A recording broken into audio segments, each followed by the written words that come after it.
Hello and welcome to പൊതുജനം കഴുതയല്ല sir. ഞാൻ ബി ദിലീപ് കുമാർ. ജനകീയ വിഷയങ്ങൾ നിറഞ്ഞ വാർത്താ പരിപാടിയിലേക്ക് പ്രിയപ്പെട്ട പ്രേക്ഷകർക്ക് സ്വാഗതം. പൊതുജനം കഴുതയല്ല സാർ.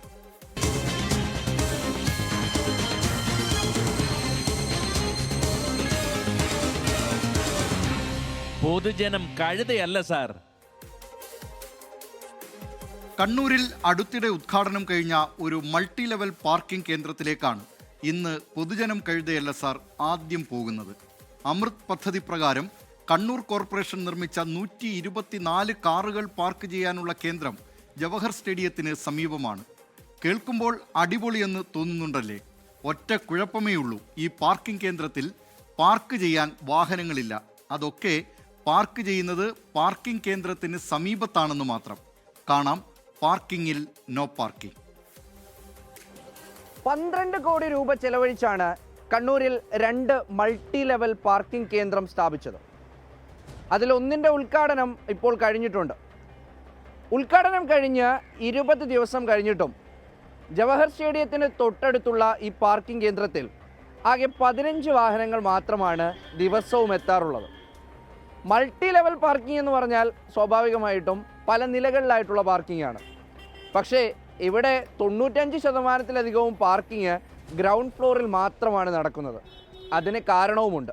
2020 ഒക്ടോബർ 11 പാർക്കിംഗ് കേന്ദ്രം നിർമ്മാണം തുടങ്ങിയത്.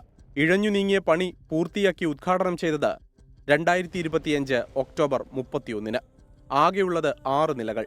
ഒരേ സമയം 124 കാറുകൾ പാർക്ക് ചെയ്യാം. ഉദ്ഘാടനത്തോടനുബന്ധിച്ച് സൗജന്യ പാർക്കിംഗ് ഏർപ്പെടുത്തി. അതിപ്പോഴും തുടരുന്നുണ്ട്. പക്ഷേ ആളുകൾ ഇങ്ങോട്ടേക്ക് കയറുന്നതേയില്ല. 10% താഴെ മാത്രമാണ് ദിവസവും പാർക്കിംഗ് നടക്കുന്നത്. അതും താഴെ മാത്രം വാഹനം വെച്ചാൽ മതിയെന്നാണ് അധികം പേരും പറയുന്നത്. പൊതുവെ വലിയ തിരക്കില്ലാത്ത ഇടമാണിത്. സ്റ്റേഡിയത്തിനടുത്ത് റോഡരികിലും വാഹനം പാർക്ക് ചെയ്യാൻ സൗകര്യമുണ്ട്. അധികം വ്യാപാര സ്ഥാപനങ്ങളും ഇവിടെയില്ല. പണി പൂർത്തിയാക്കിയിട്ട് വർഷങ്ങളായി ഉദ്ഘാടനം നടത്താത്തതിനാൽ വാഹനങ്ങളുടെ സുരക്ഷ സംബന്ധിച്ച് ആളുകൾക്ക് ആശങ്കയുണ്ട്. 5 വർഷത്തിലേറെയായിട്ട് എഴിഞ്ഞു നീങ്ങുന്ന പ്രോജക്റ്റാണ്. ഇപ്പോൾ വളരെ അവസാന ഘട്ടത്തിൽ, തെരഞ്ഞെടുപ്പ് അടുക്കുന്ന ഘട്ടത്തിൽ എങ്ങനെയോ ആണ് അതിൽ ഒരെണ്ണത്തിൻ്റെ ഉദ്ഘാടനം, ഒന്നിൻ്റെ ഉദ്ഘാടനം കഴിഞ്ഞിട്ടുള്ളൂ. മറ്റതിപ്പോഴും അതിൻ്റെ ഫൈനൽ ഇതിലേക്ക് എത്തിക്കഴിഞ്ഞിട്ടില്ല. ജനങ്ങൾ ഇതിനെക്കുറിച്ച് വേണ്ടത്ര അറിഞ്ഞിട്ടില്ല. മറ്റൊന്ന് എനിക്ക് തോന്നുന്നത് അനധികൃതമായിട്ടുള്ള പാർക്കിങ് അതിപ്പോഴും നിർബാധം തുടരുകയാണ്. അപ്പോൾ പിന്നെ സ്വാഭാവികമായിട്ട് ഇത്രയും ഇതിലൊരു റിസ്ക് ഫീലിംഗ് ആളുകൾക്ക് ഉണ്ടാവും. മാത്രമല്ല ഇതിൻ്റെ പ്രവൃത്തിയെ സംബന്ധിച്ചുള്ള ആശങ്ക, അത് കൃത്യമായിട്ടുള്ള രീതിയിലല്ല നടന്നിട്ടുള്ളത് എന്നുള്ള ഒരു ആശങ്കയും ആളുകൾക്കുണ്ട്. അനധികൃത പാർക്കിങ്ങിന് പിഴ ഈടാക്കിയാൽ കൂടുതൽ വാഹനങ്ങൾ ഇവിടെ പാർക്ക് ചെയ്യാൻ എത്തുമെന്നാണ് കോർപ്പറേഷൻ മേയർ പറയുന്നത്. തുടക്കത്തിലെ മന്ദതയാണെന്നും ദിവസങ്ങൾ കഴിയുമ്പോൾ പാർക്കിംഗ് കേന്ദ്രത്തിൽ തിരക്ക് കൂടുമെന്നുമാണ് മേയറുടെ പ്രതീക്ഷ. ഞങ്ങൾ ആളുകൾക്ക് പ്രത്യേകിച്ച് പുതിയ സംവിധാനം വരുമ്പോൾ അതിനോട് ഒത്തുപോകാൻ കുറച്ച് സമയമെടുക്കും. അതുകൊണ്ട് തന്നെയാണ് ആദ്യ കുറച്ച് ദിവസം സൗജന്യമായി ഞങ്ങൾ കൊടുത്തിട്ടുള്ളത്. നിങ്ങൾ പോയി നോക്കിയാൽ കാണാൻ സാധിക്കും. കഴിഞ്ഞ ഒരാഴ്ച മുമ്പ് അവിടെ ഏതാണ്ട് 10-75ഓളം വാഹനങ്ങൾ അവിടെ പാർക്ക് ചെയ്യാൻ സാധിച്ചിട്ടുണ്ട്. ആ പരിസരത്തുള്ള അനധികൃത പാർക്കിങ്ങിനൊക്കെ ഫൈൻ ഈടാക്കിക്കൊണ്ട് വെക്കാൻ അനുവദിക്കാതിരുന്നാൽ മാത്രമേ ഈ രീതിയിൽ ആളുകൾ കടന്നു വരൂ.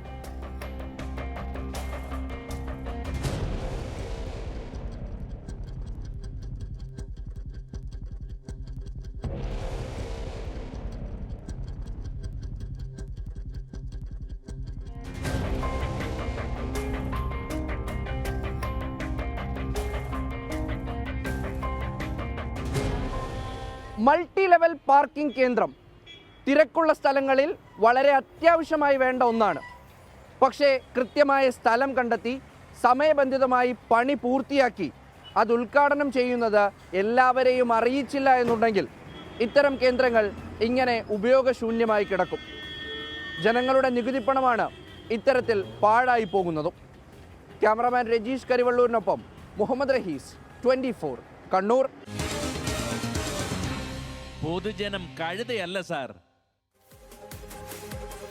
നിരവധി പ്രതികരണങ്ങൾ ഈ വാർത്തയുമായി ബന്ധപ്പെട്ട് പ്രേക്ഷകർക്കുണ്ട്. നിസാം കൊല്ലം പറയുന്നു, ഇതുപോലെ പാവങ്ങളുടെ കയ്യിൽ നിന്നും പലവിധം നികുതി വർദ്ധിപ്പിച്ച് പണം അടിച്ചുകൊണ്ട് കോടിക്കണക്കിന് രൂപ ഇതുപോലെ പാഴാക്കി കളയുന്നു. അവരുടെ ലക്ഷ്യം കിട്ടുന്ന കമ്മീഷനാണ്, മറ്റൊന്നുമില്ല എന്ന് പറയുന്നുണ്ട്. രവികുമാർ PV പറയുന്നുണ്ട്, ആളുകൾക്ക് എന്തെങ്കിലും ആശങ്ക കാണും, അത് മാറ്റിയാൽ തീരുന്ന പ്രശ്നമേ ഉള്ളൂ എന്ന കാര്യം പറയുന്നുണ്ട്. മാത്യു പറയുന്നു, വാഹനം നിലത്തു പാർക്ക് ചെയ്യാനാ ജനങ്ങൾക്ക് താല്പര്യം, കോടികൾ വെള്ളത്തിൽ നിന്ന്. അങ്ങനെ നിരവധി പ്രതികരണങ്ങൾ ഇതുമായി ബന്ധപ്പെട്ട് നമ്മുടെ കമൻറ്റ് ബോക്സുകളിലേക്ക് 24-ൻ്റെ കമൻറ്റ് ബോക്സുകളിലേക്ക് വന്നുകൊണ്ടിരിക്കുകയാണ്.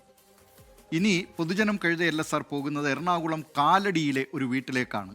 അവിടെ സ്ഥാനാർത്ഥികൾക്കും രാഷ്ട്രീയ നേതാക്കൾക്കും മുന്നറിയിപ്പുമായി ഒരു ബോർഡ് കാണാം. കാലടി സ്വദേശി ജയന്തൻ നമ്പൂതിരിയാണ് ബോർഡ് സ്ഥാപിച്ചത്.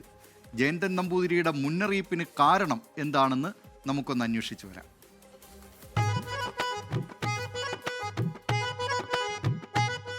വോട്ട് ചോദിച്ചു വരുന്ന സ്ഥാനാർത്ഥികളോടാണ്. സ്ഥാനാർത്ഥിക്കായി വോട്ട് അഭ്യർത്ഥിച്ചു വരുന്ന രാഷ്ട്രീയക്കാരോടാണ്. വ്യക്തമായ ഭാഷയിൽ വീടിന് മുന്നിൽ കാര്യം എഴുതി വച്ചിട്ടുണ്ട്. വോട്ട് വേണോ? റോഡിലെ കുഴിയടയ്ക്കൂ. കാലടി സ്വദേശി ജയന്തൻ നമ്പൂതിരിയുടെ വീട്ടിൽ 14 വോട്ടുണ്ട്. എല്ലാ വർഷവും എല്ലാ തെരഞ്ഞെടുപ്പുകളിലും കൃത്യമായി വോട്ട് ചെയ്യാറുണ്ട്. പക്ഷേ ഈ വട്ടം വോട്ട് ചെയ്യുന്നില്ല. ശാശ്വതമായിട്ടൊരു പരിഹാരം കാണാത്ത കാരണം ഈ പാലത്തിനോട് ചേർന്ന് താമസിക്കുന്ന ഞങ്ങൾക്ക് വളരെയധികം ബുദ്ധിമുട്ടാണ്. അതുകൊണ്ടാണ് ഞാൻ ഇങ്ങനൊരു ബോർഡ് വെച്ചത്. വോട്ട് ചോദിക്കാൻ ഇനി നിയമസഭാ ഇലക്ഷനും വന്നു, വോട്ട് ചോദിക്കാൻ വന്നത് ഇതിനൊരു പരിഹാരം കാണണം എന്ന് മാത്രം ഞാൻ നിർദ്ദേശിക്കുന്നുള്ളൂ. MC റോഡിൽ കാലടി ശ്രീശങ്കര പാലത്തിലെ ഈ കുഴിയും കുരുക്കും ജനങ്ങളുടെ ദുരിതവും കണ്ടാണ് ജയന്തൻ നമ്പൂതിരിയുടെ തീരുമാനം. ഉദ്യോഗസ്ഥരോടും ഭരിക്കുന്നവരോടും പരാതികളും പ്രശ്നങ്ങളും ജയന്തൻ നമ്പൂതിരിയും നാട്ടുകാരും പലവട്ടം പറഞ്ഞതാണ്. പ്രതിഷേധങ്ങളും പലകുറി നടത്തി. പക്ഷേ പ്രശ്നപരിഹാരം മാത്രമുണ്ടായില്ല. രാത്രി കാലങ്ങളിൽ വണ്ടി പോയിട്ട് ഭയങ്കര ജർക്കിംഗ് ആണ്. വീടും ജനലും വാതിലും ഒക്കെ കിടന്ന് ഭയങ്കര കുലുങ്ങലാണ്. രാത്രി കിടക്കാൻ സാധിക്കുന്നില്ല. അപ്പോൾ ഇതിനൊരു പരിഹാരം, ശാശ്വതമായ പരിഹാരം ഇന്നേ വരെ കണ്ടിട്ടില്ല. ദീർഘകാലത്തെ സമരത്തിനു ശേഷം കഴിഞ്ഞ വർഷമാണ് സമാന്തര പാലത്തിന്റെ നിർമ്മാണം ആരംഭിച്ചത്. അപ്പോഴും നിലവിലുള്ള പാലത്തിലെ കുഴിയും കുരുക്കും തുടരുകയാണ്. കുഴിയടച്ച് യാത്ര സുഗമമാക്കാൻ അധികൃതർ തയ്യാറായില്ലെങ്കിൽ പ്രതിഷേധം ആരംഭിക്കാനാണ് പ്രദേശവാസികളുടെയും തീരുമാനം. വോട്ടവകാശം വിനിയോഗിക്കാൻ ജയന്തൻ നമ്പൂതിരിക്ക് ആഗ്രഹമില്ലാഞ്ഞിട്ടല്ല, പക്ഷേ ജനങ്ങളുടെ ദുരിതം കണ്ടെടുത്ത തീരുമാനമാണ്. ഇനി കണ്ണു തുറക്കേണ്ടത് അധികൃതരാണ്. ക്യാമറ പേഴ്സൺ സജിലിനൊപ്പം റാഫി കരീം, 24 കൊച്ചി. പൊതുജനം കഴുതയല്ല സാർ. എറണാകുളം കാലടിയിൽ നിന്ന് ഇനി നമുക്ക് കൊല്ലം കുളക്കടയിലേക്കൊന്ന് പോയി വരാം. അവിടെ ഒരു ശബരിമല ഇടത്താവളം ഉപയോഗമില്ലാതെ നശിക്കുകയാണ്. ഭക്തർക്കായാണ് ഇത് നിർമ്മിച്ചതെങ്കിലും സാമൂഹ്യ വിരുദ്ധരുടെ താവളമാണ് ഇപ്പോൾ ഈ ഇടത്താവളം. വേണ്ട വിധത്തിലുള്ള പഠനം നടത്താതെയാണ് അശാസ്ത്രീയമായി ഈ ഇടത്താവളം നിർമ്മിച്ചതെന്നും പരാതിയുണ്ട്. ഏനാത്ത് കുളക്കട പാലം ജംഗ്ഷനിലെ ശബരിമല ഇടത്താവളമാണ് കാടുകയറി നശിക്കുന്നത്. ഈ ശബരിമല മണ്ഡലകാലത്തും ഒരു ഭക്തർക്കും ഇടത്താവളം ഉപയോഗപ്പെടില്ല. ഇങ്ങനെ ഒരു വിശ്രമ കേന്ദ്രം ഭക്തർക്കായി ഉണ്ട് എന്ന് അധികമാർക്കും അറിയുക പോലുമില്ല. ഏനാത്ത് പാലം പുനർനിർമ്മാണ കാലത്ത് താൽക്കാലികമായി നിർമ്മിച്ച ബെയ്ലി പാലത്തിന് സമീപത്താണ് ഇടത്താവളം നിർമ്മിച്ചത്. ബെയ്ലി പാലത്തിന്റെ തന്നെ അടിത്തറയിലാണ് നിർമ്മാണം. ആറ്റിലേക്ക് ഇറങ്ങാൻ പടിക്കെട്ട് നിർമ്മിച്ചെങ്കിലും നിർമ്മാണത്തിലെ അശാസ്ത്രീയത മൂലം പൂർത്തിയാക്കാൻ കഴിഞ്ഞില്ല.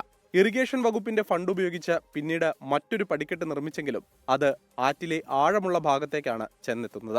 ശബരിമല തീർത്ഥാടകർക്ക് ഒരു അത്യാവശ്യം ഈ ദീർഘദൂര ശബരിമല തീർത്ഥാടകർക്ക് വേണ്ടിയിട്ട് ഒന്ന് വിശ്രമിക്കാനും അത്യാവശ്യം കുളിക്കേണ്ടവർക്ക് കുളിക്കാനും പ്രാഥമിക സൗകര്യങ്ങൾ നിർവഹിക്കാനും ഒക്കെ പറഞ്ഞ ഒരു പദ്ധതിയാണ് കുളക്കട ഗ്രാമപഞ്ചായത്തിൻ്റെ കുറേ വർഷങ്ങൾക്ക് മുമ്പുണ്ടായിട്ടുള്ള പദ്ധതിയാണ്. നിർമ്മാണ പ്രവർത്തനങ്ങൾ പലപ്പോഴും ഒരു ഗുണമില്ല, ഇവിടെ ആരും ശ്രദ്ധിക്കുന്നില്ല. ഇപ്പം ഇങ്ങനൊരു സംഭവം ഉണ്ടെന്ന് പോലും ആർക്കറിയുന്നില്ല. ഈ പറയുന്ന ഭക്തജനങ്ങൾക്ക് അറിയാൻ പറ്റുന്ന ഒരു സാഹചര്യം പോലും ഇവിടെ ഉണ്ടായിട്ടില്ല. വിശ്രമ കേന്ദ്രത്തോട് ചേർന്ന് മുഴുവൻ കാട് മൂടിയ നിലയിലാണ്. സാമൂഹ്യ വിരുദ്ധരുടെ ശല്യം രൂക്ഷമെന്നാണ് നാട്ടുകാരുടെ പരാതി. ഇവിടെ എന്ന് പറഞ്ഞാൽ ഇവിടെ പലരും വരുന്നുണ്ട്, മദ്യപിക്കാനായാലും കടപ്പായാലും രാത്രിയിലായാലും എല്ലാം. നമുക്കിതൊരു ഭയങ്കര ശല്യമായിട്ടൊക്കെയാണ് വന്നിരിക്കുന്നത്.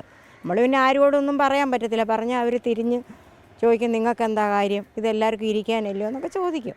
5 വർഷം മുൻപ് നിർമ്മാണം പൂർത്തീകരിച്ചെങ്കിലും അധികൃതർ പിന്നീട് ഇവിടേക്ക് തിരിഞ്ഞു നോക്കിയിട്ടില്ല. ജനങ്ങളുടെ നികുതിപ്പണം കൊണ്ട് എന്തിനോ വേണ്ടി ഒരു ഇടത്താവളം നിർമ്മിച്ചു. ഇങ്ങനെ ഒരു ഇടത്താവളം ഇവിടെയുണ്ട് എന്ന് ശബരിമല തീർത്ഥാടകരെ ബോധ്യപ്പെടുത്താൻ കഴിഞ്ഞിട്ടില്ല. ഇവിടം വൃത്തിയാക്കാനും കഴിഞ്ഞിട്ടില്ല. ആകെ ഗുണമുണ്ടായത് സാമൂഹ്യ വിരുദ്ധർക്ക് മാത്രമാണ്.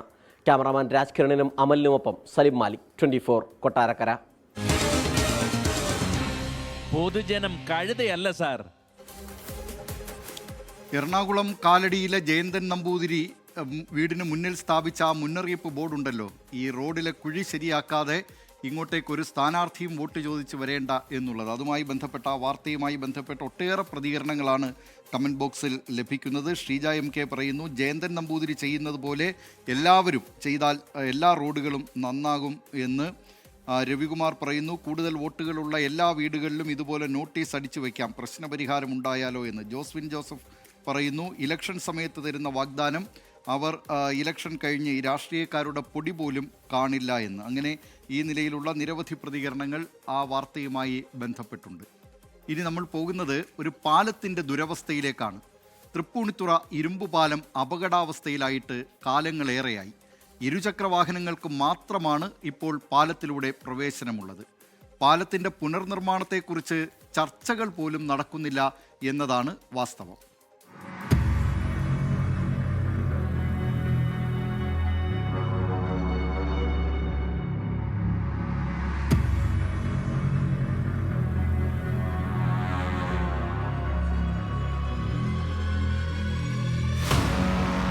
തൃപ്പൂണിത്തുറ ക്ഷേത്രത്തിനടുത്തുള്ള പാലമാണിത്.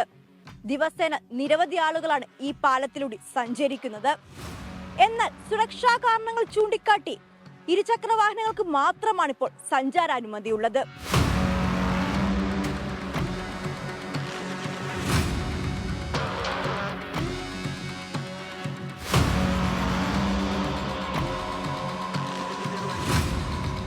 ഇരുചക്രവാഹനങ്ങൾ കടന്നുപോകുമ്പോൾ യാത്രക്കാരുടെ മനസ്സിൽ നെഞ്ചിടിപ്പാണ്.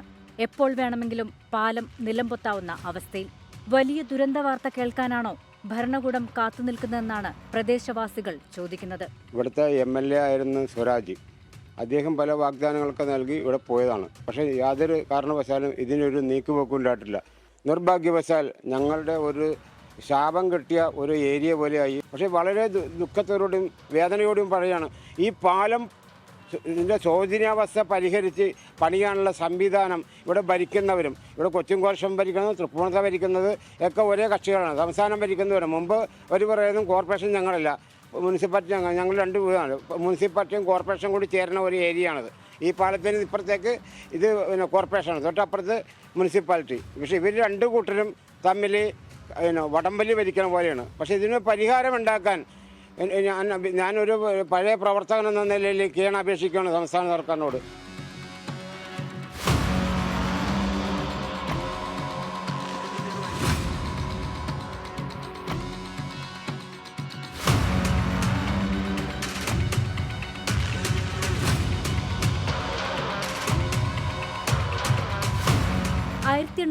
ൽ ബ്രിട്ടീഷുകാർ നിർമ്മിച്ച ഇരുമ്പുപാലത്തിന്റെ അവസ്ഥയാണിത്.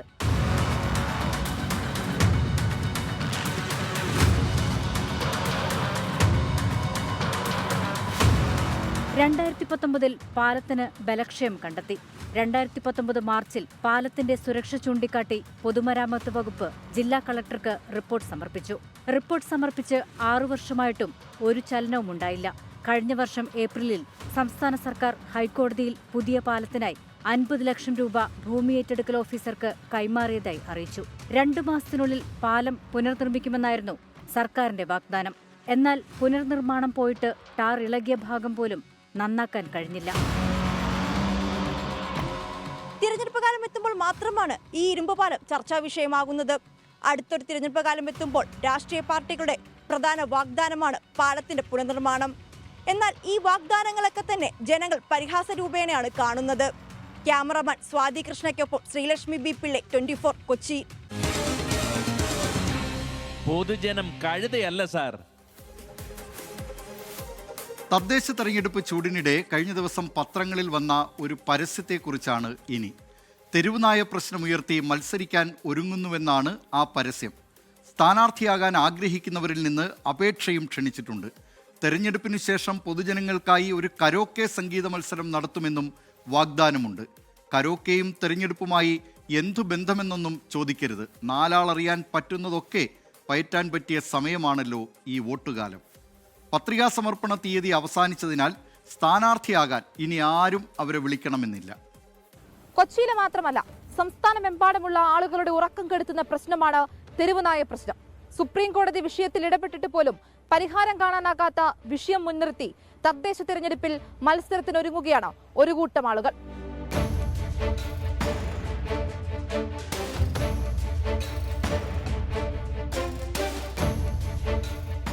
തിരഞ്ഞെടുപ്പ് കാലത്ത് ഇങ്ങനെയും ഒരു പത്രപരസ്യം. സംഘടനയെ അധികമാരും കേട്ടിരിക്കാൻ വഴിയില്ല. വോയിസ് ഓഫ് യേശുദാസ് എന്നാണ് പേര്. ഗാനഗന്ധർവൻ യേശുദാസിന്റെ പാട്ടുകൾ പാടുന്നവരുടെ കൂട്ടായ്മയെന്നാണ് അവകാശവാദം. അതല്ലാതെ അദ്ദേഹവുമായി ബന്ധമൊന്നുമില്ല. തെരുവുനായ പ്രശ്നമാണ് മത്സരിക്കാൻ ഒരു വിഷയമായി ഇവർ കണ്ടെത്തിയത്. ഒരു പരിഹാരമില്ലാത്ത പ്രശ്നമായിട്ട് നിൽക്കുകയാണ് ഈ തെരുവ് നായ്ക്കൾ. അപ്പോൾ അതിന് ഒരു ജനങ്ങളുടെ ഒരു അവയർനെസ് ഉണ്ടാക്കുക. അല്ലാണ്ട് ഇപ്പോൾ അതിന് സ്ഥാനാർത്ഥികളൊന്നും ജയിക്കാനുള്ള സാധ്യതയൊന്നുമില്ല. നമ്മളൊരു ജനങ്ങളുടെ ഒരു അവയർനെസ് അത്ര ഉദ്ദേശിക്കുന്നുള്ളൂ. അപ്പോൾ അതാണ് ഇതിൻ്റെ സംഭവം. അപ്പോൾ അതിനെ ജോസ് മാവേലി ഇതിൻ്റെ ഒരു സജീവ പ്രവർത്തനമാണ്. അദ്ദേഹം ഇതിന് എല്ലാ സപ്പോർട്ടും ഉണ്ട്. അപ്പോൾ ഞാനാണ് ഇതിൻ്റെ കാര്യങ്ങൾ ചെയ്യുന്നത്. ഇതിനോടകം 50-ലേറെ പേർ മത്സര സന്നദ്ധത അറിയിച്ച രംഗത്തെത്തിയെന്നാണ് അവകാശവാദം. ഇത്രയും കാലം ഇവർ എവിടെയായിരുന്നുവെന്നും ചോദിക്കരുത്. ഇത്തിരി വൈകിയാലും അവരിങ്ങ് വന്നല്ലോ എന്ന് ആശ്വസിച്ചാൽ പോരെ. ജയമോ തോൽവിയോ ഒന്നുമല്ല, അടിയന്തര പരിഹാരമുണ്ടാകേണ്ട ജനകീയ പ്രശ്നത്തിലേക്ക് ശ്രദ്ധ ക്ഷണിക്കുകയാണ് ഇവർ. കൊച്ചിയിൽ നിന്നും ആൻമരിയ സണി, 24. പൊതുജനം കഴുതയല്ല സാർ. ഏതായാലും ഈ തെരഞ്ഞെടുപ്പ് കാലത്ത് സ്ഥാനാർത്ഥികൾക്കും ഈ തെരുവുനായയുടെ കടിയിൽ നിന്ന് രക്ഷയില്ല എന്നുള്ള കാര്യമാണ് ഇപ്പോൾ വന്നുകൊണ്ടിരിക്കുന്ന വാർത്തകളൊക്കെ. പത്തനംതിട്ട ഓമല്ലൂരിൽ നിന്ന് ഒരു വാർത്ത വന്നിരിക്കുകയാണ്. സ്ഥാനാർത്ഥിയെ തെരുവുനായ കടിച്ചു എന്നാണ്. അത് ഓമല്ലൂർ പറയനാലിയിലാണ് ഈ സംഭവം നടന്നത്. പത്രിക നൽകിയ ശേഷം വീട്ടിലേക്ക് പോകവെയാണ് 4-ാം വാർഡിലെ LDF സ്ഥാനാർത്ഥി ജലജയെ നായ കടിച്ചത്. കാലിൽ കടിയേറ്റ ജലജ പത്തനംതിട്ട ജനറൽ ആശുപത്രിയിൽ ചികിത്സ തേടിയെന്നും ഞങ്ങളുടെ പത്തനംതിട്ട പ്രതിനിധി AV ജയശങ്കർ റിപ്പോർട്ട് ചെയ്യുന്നു. അങ്ങനെ തെരുവുനായയെ കൊണ്ട് ഈ തെരഞ്ഞെടുപ്പ് കാലത്തും പൊറുതി മുട്ടിയിരിക്കുകയാണ് സ്ഥാനാർത്ഥികളും നേതാക്കളുമൊക്കെ. ഏതായാലും എല്ലാവരും സൂക്ഷിക്കുക എന്ന് മാത്രമേ ഇപ്പോൾ പറയാൻ കഴിയൂ. അധികൃതരുടെ അനാസ്ഥയെക്കുറിച്ച് ഈ പരിപാടിയിൽ പലവട്ടം പറഞ്ഞിട്ടുണ്ട്. കോഴിക്കോട്ടേക്കാണിനി. വെള്ളിമാട് കുന്ന് മാനാഞ്ചിറ സർവീസ് റോഡ് വികസനത്തിൽ ജീവൻ പോകാതെ ഒരു യുവാവ് രക്ഷപ്പെട്ടത് തലനാരിഴയ്ക്കാണ്. ഒരു സൈനിക ഉദ്യോഗസ്ഥന് ചോര ചിന്തേണ്ടി വന്നു അധികൃതർ ഉണരാൻ. അതേക്കുറിച്ചുള്ള റിപ്പോർട്ടാണ്. വികസനം സർവത്ര വികസനം എന്ന പ്രഖ്യാപിത ലക്ഷ്യവുമായി സർക്കാരും ഭരണകൂടവും ഒക്കെ മുന്നോട്ട് പോകുമ്പോൾ അതിനൊന്നും ജനങ്ങൾ എതിരല്ല. എന്നാൽ വികസനങ്ങൾ മനുഷ്യനെ കൊല്ലുന്ന രീതിയിലേക്കാക്കി മാറുമ്പോൾ എന്തായിരിക്കും അവസ്ഥ?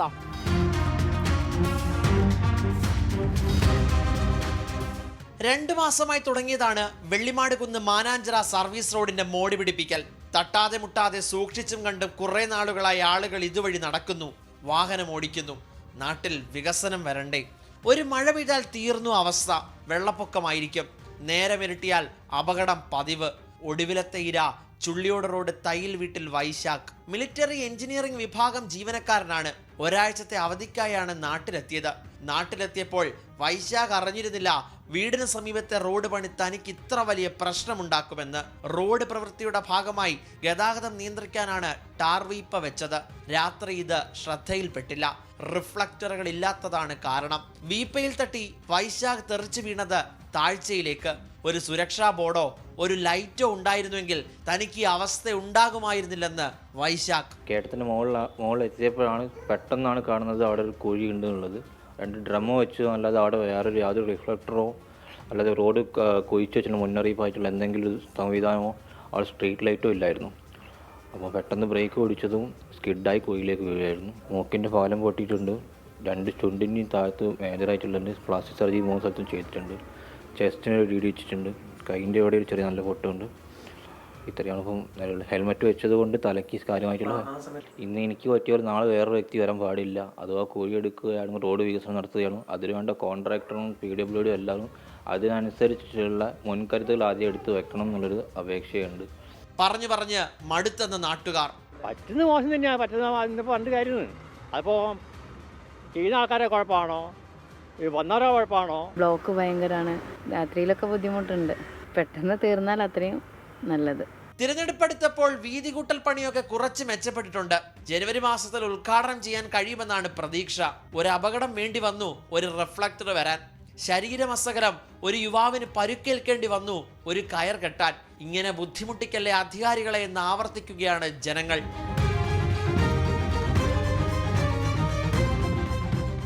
കോഴിക്കോടിന്റെ സ്വന്തം MP MK രാഘവൻ അഥവാ രാഘവേട്ടന്റെ വീട്ടിലേക്ക് പോകുന്ന സ്വന്തം വഴിയാണിത്. സ്വന്തം അയൽവാസി വൈശാഖന് പരിക്കേൽക്കേണ്ടി വന്നു. റോഡ് പണിയുടെ ഭാഗമായുള്ള സുരക്ഷാ മുൻകരുതൽ സ്വീകരിക്കാൻ.